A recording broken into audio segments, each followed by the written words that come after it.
हे गे हम छिए छोड़ा तो कुमारी छोरी या ने सहट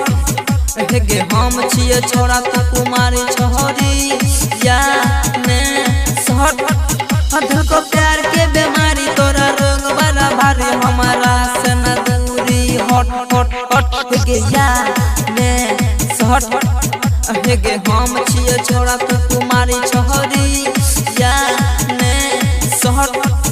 हे गे हम छिए छोड़ा तो कुमारी छोरी या ने सहट देखो प्यार के बीमारी तोरा रोग बड़ा भारी हमारा से न दूरी हट हट हट हे गे या ने सहट हे गे या ने सहट सहट Rimjhim recording studio Simri Bakhtiyarpur singing by Bulbul Premi Raja DJ सनी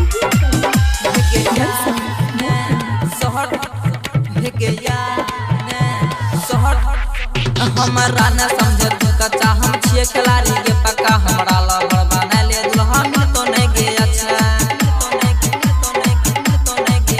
हमारा न समझ तू कच्चा हम छिए खिलाड़ी के पक्का हमरा लवर बना ले दुल्हन तो नहीं गे अच्छा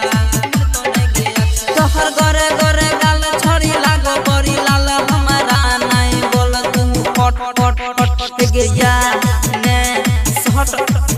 हे गे या Rimjhim recording studio Simri Bakhtiyarpur singing by Bulbul Premi Raja DJ Shiva